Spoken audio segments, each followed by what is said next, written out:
Hello, welcome to Max Force. In this video we're going to talk about painting Marneus Calgar. We're going to be coating the model with primer.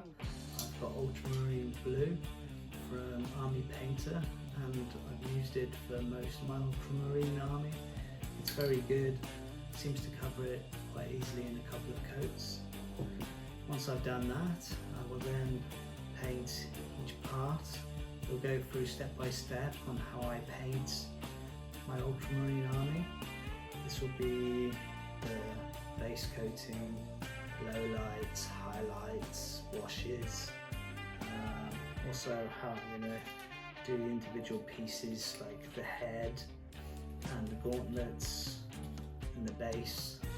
So by the end of this video you will have a fully finished Marneus Calgar model that we can then take into battle against the Tyranids or the Chaos or the Orcs, whoever you want to put the Ultramarines against.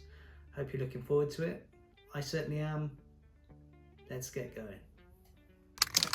Okay, so when spray painting your model, you want to get a good coat from both sides. So give the can a good shake, then spray it from one angle in front. And once you feel like you've coated everything from that angle, turn the pieces around and then spray again. If you feel like you need to do it a third time, do it. I had to on the body just to make sure I covered it from all angles. That way you get a really good first coat. For the smaller parts, I ended up spraying them separately. I actually ended up painting the head and the medallion white. So you can do each piece separately if it helps the base colour, but it's up to you.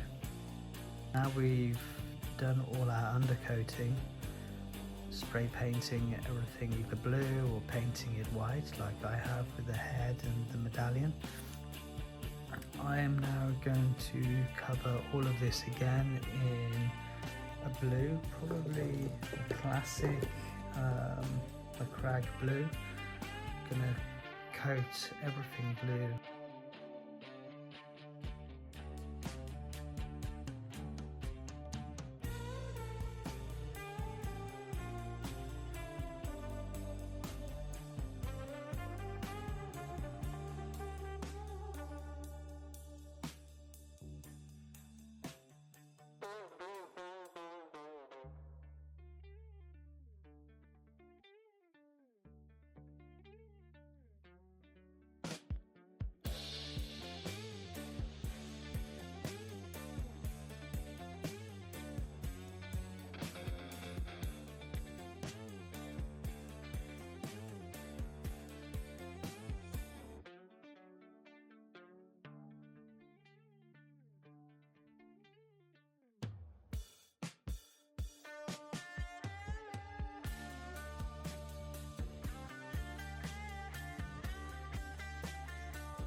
So what I have done now is I've coated all of the blue areas in Macragge blue.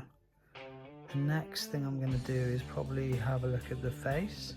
I drilled a hole at the bottom of the head, which means that now I can hold it like this, and I'm going to paint the head. I'm going to probably do the hair colour, the low lights first. So like a dark grey, also the base for the flesh colour, maybe a wash as well. So let's do that and I'll show you the outcome. Okay, so the head is getting there now. I've used a series of paints.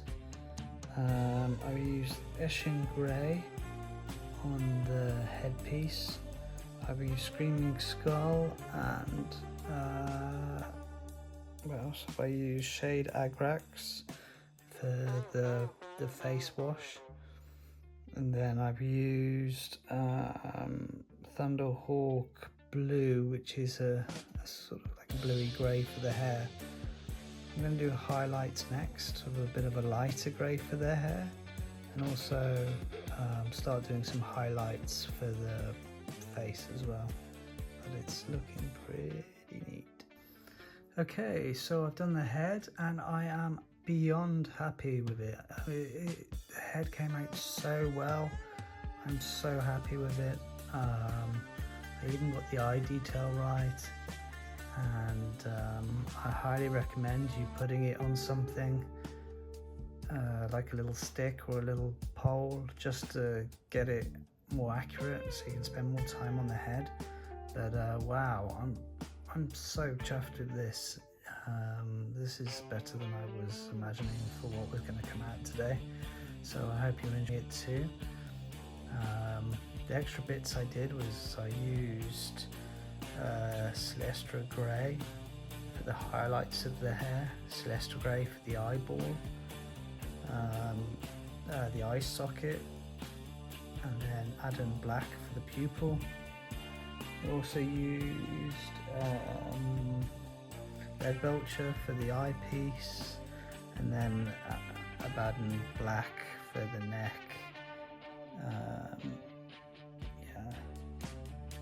So yeah, I hope you're liking the progress. I certainly am. It's going to be great.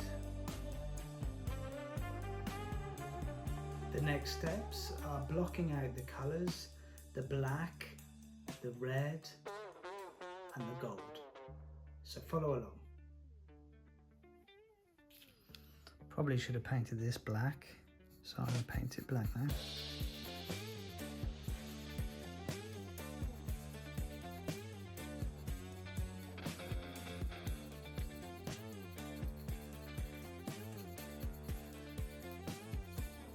Doesn't need to be perfect because I'm going to coat some of this with ground paint. The ground paint I have is a Diorama VFX paint, Earth Texture. I do this because I don't always like the sculpts of the bases, and coming from a graphic design background, I like things a little bit more old school and a bit more simple, so I tend to just simplify and almost dumb down the bases rather than going the other way that most people go and add all sorts of textures and things. I actually dumb them down. I don't know why, but I just feel like the main body sculpt is the statement, and the bases shouldn't really detract from that unless you're going for an award. So now I have finished all the blacking out, so everything that has a gold or a darker colour I've painted black. I always do this, it's just the way I paint, so it just helps when I put colours over the top. They don't have to be perfect. The black does need to be a little bit cleaner, so I'll probably go over it a little bit more. The next step is to paint the colours over the black, so things like gold, red, silver. So that's what I'm going to be doing next, all the metallics and all the fabrics. So for the red, I'll be using Mephiston Red, pretty standard. For the silver, I'll be using a base of Iron Warriors. And for the gold, I'll be using a base of Balsar Gold. So I'm going to be doing that on the body, the gauntlets and the shoulder pads for the armour, also the cloak. I might even start doing the inside of the cloak, Screaming Skull. That way I can then layer it up with lighter colours, like what have I got? Wraith Bone base could be the highlight for the cream, and Creamy Skull for the darker. For the red, probably going to go for Mephiston Red and then Evil Sun Scarlet as the highlight red. That should be enough. I think that's everything, so let's carry on.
Now we've done all the blocking, we need to glue the model together.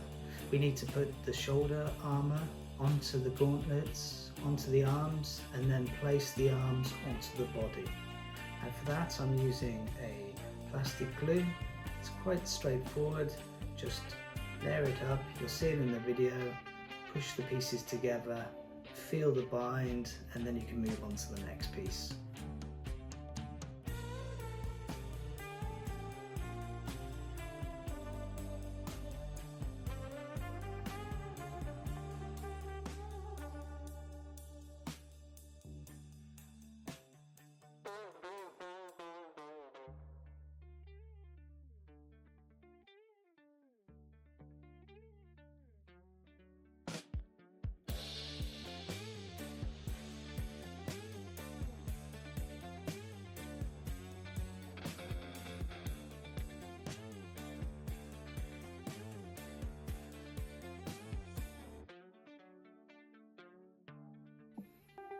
I have finished that, and I have also used Celestra Grey just on the ultramarine U icons, so wherever there's a U I used Celestra Grey. I also used Mephiston Red for the gems, so I did all the blocking as well as a few extra details going up to the mid and the highlights. The next steps are we are going to go through the highlighting process. So we're going to be highlighting the metallics, the cloth, and also the wear of the blue armour. So we're going to add a few little bit of highlights, blue highlights, and also metallic flecks for the scratches and the damage. Then we're going to finalise the base. We're going to keep it black, as I mentioned before. So it's going to be a little bit more design led. But we are going to be adding some texturing. We're going to glue it to the base, finalise the position, and then cover it black with a little bit of dry brush highlighting.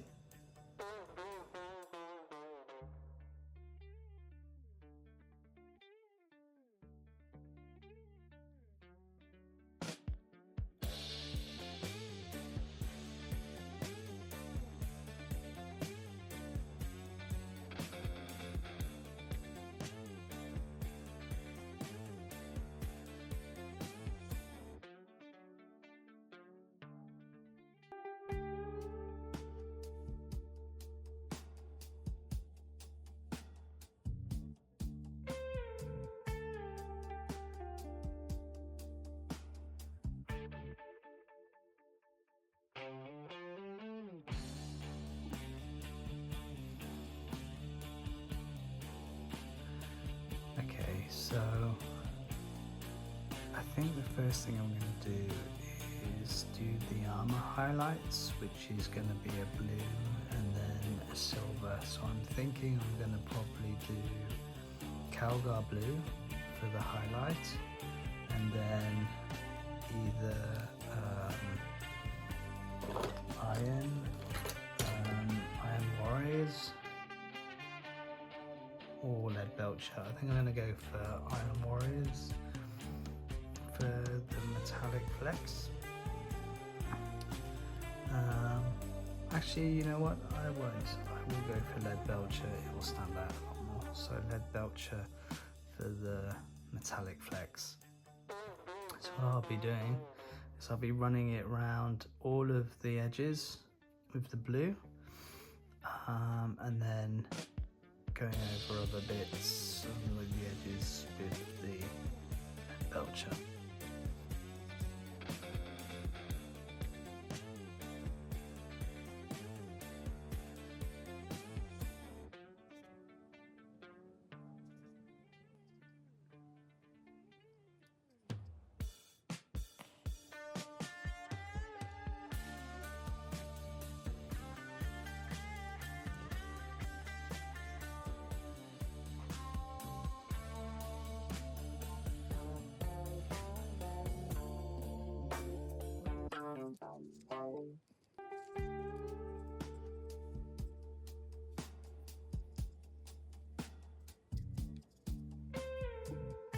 So I like to use Dark Reaper for the highlight on the base. It just brings the texture up a little bit, but it doesn't do too much to detract from the sculpt.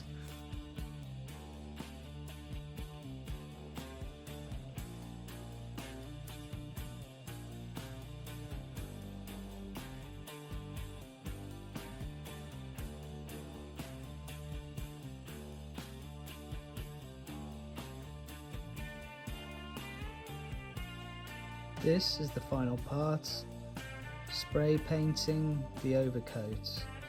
Now I have a matte finish and I'm just spraying the different sides. So again, like the undercoat, spraying one side, turning the model around and spraying the other. Okay, so that's it for this video. You have undercoated the model, you have blocked out all of the colour on separate pieces, we have assembled it, and now it is ready for tabletop battle. I hope you look forward to the next one where we're taking Marneus Calgar onto the tabletop and we're going to see him in all his glory.